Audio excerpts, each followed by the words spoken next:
3 student filmmakers head into the woods near Burkittsville, Maryland, to investigate a local legend. They carry cameras, questions, and just enough confidence to believe they are in control of the story. Days later, they are gone. No rescue, no explanation. Only footage left behind in the dark, as if the forest itself had decided to keep the bodies and return only the evidence. For a lot of people, that opening premise did not feel like a movie. It felt like a case file. It felt like something half buried in local rumor, waiting for someone reckless enough to dig it up.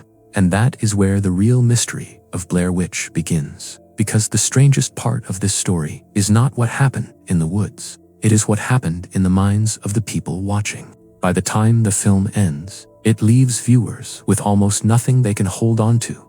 No clean answer, no full reveal, no monster standing in the open to explain the terror. Just scattered sounds, handmade symbols hanging in the trees, piles of stones, rising panic, and that final image in the house that seemed to burn itself into horror history. It did not work because it gave audiences certainty. It worked because it denied them certainty. The film understood that a suggestion can be more contagious than an explanation. It understood that a blank space in the story does not stay blank for long. The mind rushes in and fills it with something worse. That is why Blair Witch hit like more than a film. It felt like recovered trauma. It felt like something that had escaped from fiction before anyone realized fiction had opened the door. But here is the part that matters for Mystery Monday. The Blair Witch was never a real historical legend. The mythology was invented by Daniel Myrick and Eduardo Sanchez, the filmmakers behind the project. The town of Burkittsville was real. Maryland was real. The roads were real. The church was real. The atmosphere was real. But the witch itself, the supposed old local curse, and the case history wrapped around the student's disappearance were fabricated for the film. The deeper mystery is how a made-up legend, pinned to real geography and presented with just enough restraint, convinced so many people that there might be something true underneath it. In 1999, that question hit differently than it would today. Audiences were less trained to spot viral fabrication. The internet was already powerful, but it was still young enough to feel raw, strange, and oddly trustworthy. A website could still carry the atmosphere of a document box in a police basement. A crude page with missing posters and timelines could feel less like marketing and more like evidence.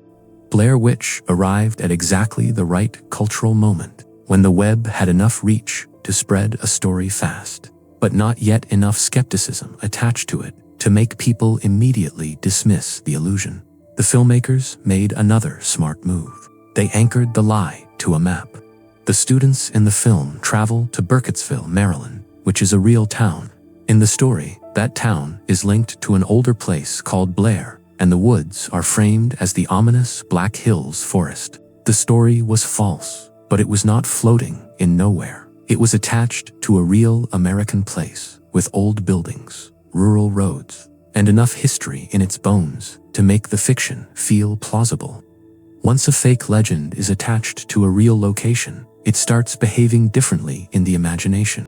That was the genius of Blair Witch. It did not try to prove the impossible. It only tried to make disbelief feel slightly premature. It let the real town do part of the work. The church, the graveyard, the roads, the people on camera speaking about strange old stories. All of it created a bridge between known reality and manufactured folklore. A complete fantasy can be dismissed. A lie stitched into real fabric is harder to pull apart.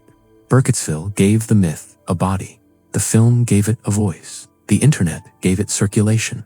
And once those three things locked together, the legend began to move through the culture like it had always been there. Like people were not witnessing the birth of a myth, but rediscovering one that had somehow slipped past the official record. The production choices deepened the illusion. Myrick and Sanchez hired 3 largely unknown actors, Heather Donahue, Michael Williams, and Joshua Leonard, and had them play characters using their own first names. They taught them to operate the cameras and sent them into the woods with only minimal direction. Much of the dialogue was improvised. The actors camped in the woods during the 8-day shoot, following GPS instructions to supplies and scene prompts. At night, the production team shook tents and made noises in the darkness to keep the fear raw. Exhaustion, hunger, confusion, and frustration were not just acting tools. They were conditions deliberately built into the process. The result was footage that felt less performed than endured. That authenticity was not accidental. It was engineered. That decision changed everything. The grainy footage, the awkward arguments, the sudden irritation between friends, the moments where the camera feels like a burden instead of a cinematic device, all of it makes the film feel like something stumbled across rather than crafted. Traditional horror films announce themselves. Blair Witch tried to disappear inside its own material. It hid behind imperfection. It used amateur texture as camouflage. It stripped away the feeling of a set, a script, a production machine, and replaced it with something much more unsettling. The sense that we were watching people lose control in real time. That feeling is not easy to fake. The film came close enough that people stopped asking whether it was polished well and started asking whether it should have been released at all. That is when a movie stops behaving like a movie and starts behaving like a rumor. The website presented the film's events as factual and included missing posters for the 3 student filmmakers, photos of belongings supposedly found in the woods, audio and video clips from the recovered footage, investigator material, a timeline of strange events tied to Blair history, and a message board where people could discuss the case. The site did not resemble a slick studio rollout. It resembled evidence collected by obsessed believers. The internet was not just being used to advertise the story. It was being used as part of the story. And once a marketing campaign becomes part of the fiction, the line between audience and witness starts to blur. The illusion did not stop there. The filmmakers also assembled Curse of the Blair Witch, a television special that expanded the backstory and helped make the legend feel older and more documented than it really was. At Sundance, flyers declaring the 3 leads missing were distributed to viewers. Then the internet took over. The Los Angeles Times reports that within weeks of its relaunch, the Blair Witch site was pulling in around 3 million hits a day. Artisan pushed the campaign further with documentary-style trailers and sent interns into cafes and clubs, carrying realistic missing posters, asking people what they knew about the supposed legend. That detail tells you everything about how carefully the panic was cultivated. The movie was being whispered into public space like a rumor too strange to ignore. By the time audiences reached theaters, they were not walking into a clean viewing experience. They were walking into a story that had already been waiting for them in fragments, across screens, flyers, and conversations. Opening on just 27 theaters, the film became an immediate sensation. The Los Angeles Times describes it earning about $56,000 per screen at the start, and eventually climbing to nearly $50 million worldwide, making it one of the most profitable independent films ever made. Britannica similarly places its worldwide gross at roughly $249 million and notes how important it became to the future of found footage horror. Success on that scale tells you the campaign hit something deeper than curiosity. People did not merely want to see a scary film. They wanted to test the possibility that what they were about to watch might sit somewhere between fiction, folklore, and evidence. Blair Witch monetized doubt, and it did it brilliantly. So why did people believe it? Or at least half believe it? The Blair Witch was designed to exploit a very human habit. People are more willing to believe a lie when it arrives in the texture of truth.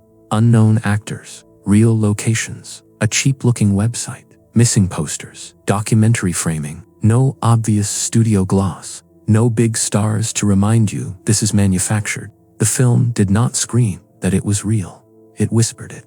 It let viewers do the final step themselves. That is always more powerful. When people feel they have reached a conclusion on their own, even if the conclusion has been carefully guided, they defend it more fiercely. Blair Witch did not just show audiences a fiction. it recruited them into completing it. There is also something important about timing.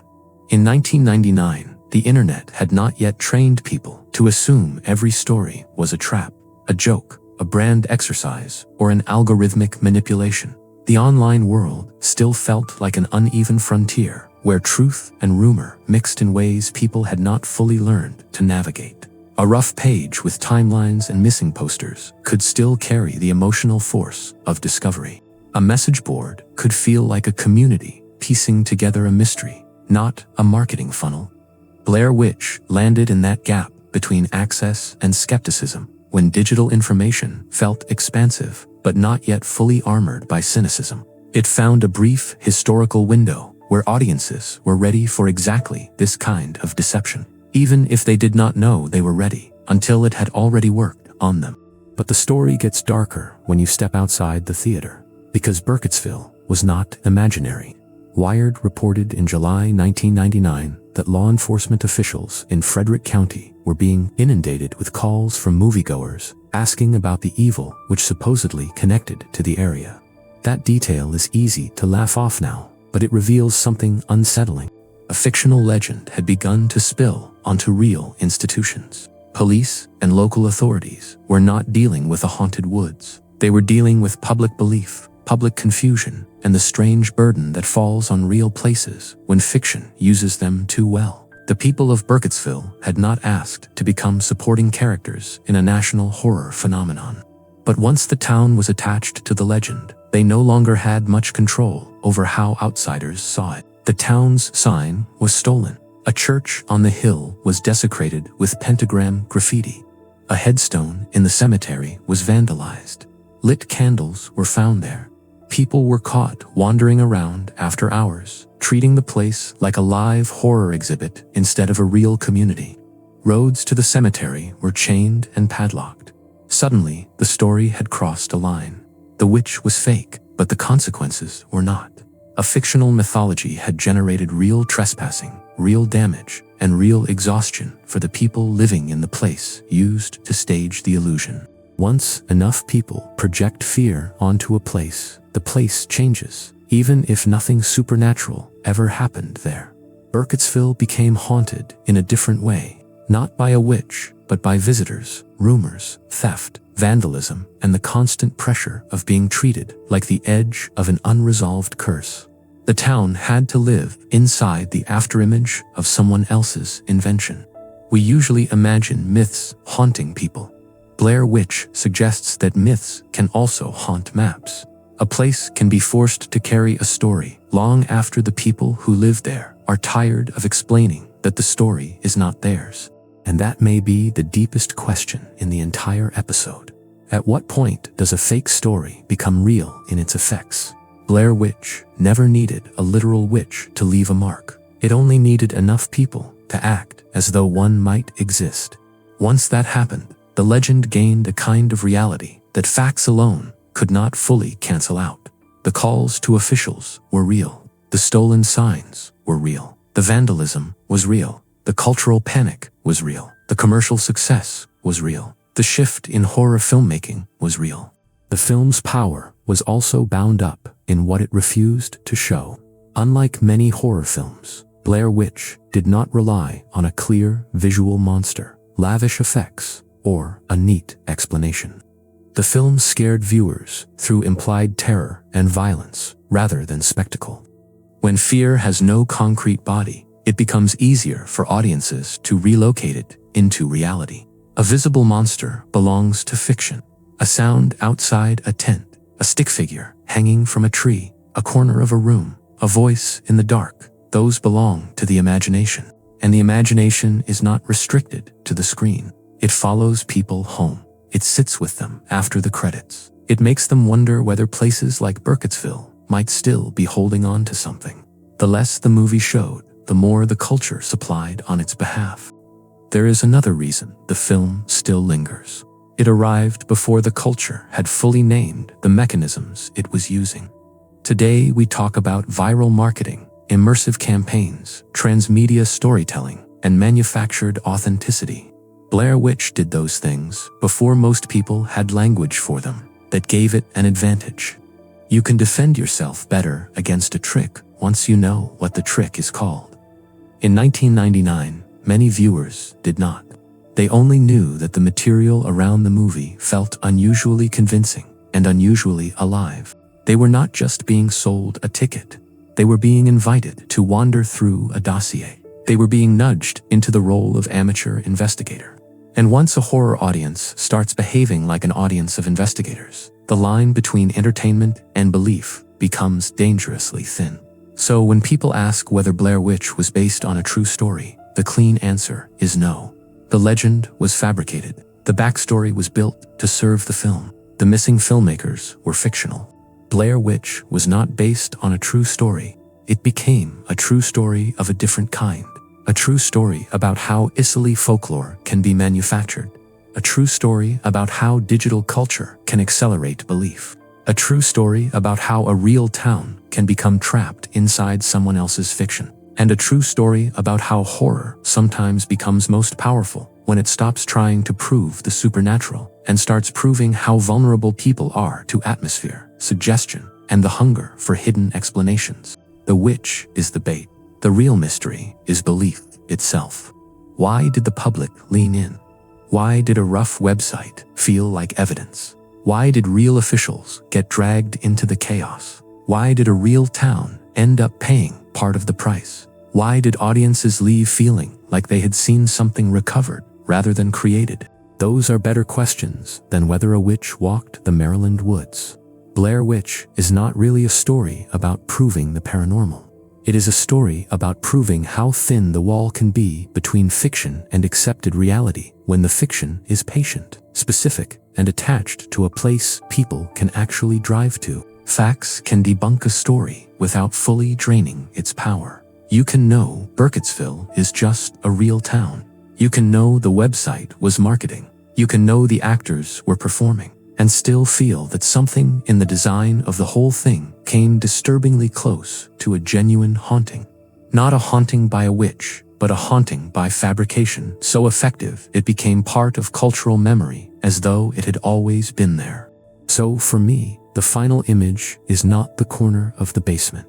It is the moment a false legend locked itself to a real town and entered the bloodstream of the internet just early enough to feel like discovery instead of promotion.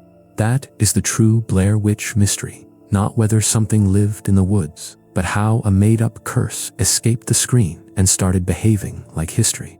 And maybe that is why the story still unsettles people now, because it reminds us that sometimes the most enduring hauntings are not supernatural at all. Sometimes they are built, launched, believed, and then left behind for the rest of the world to live with.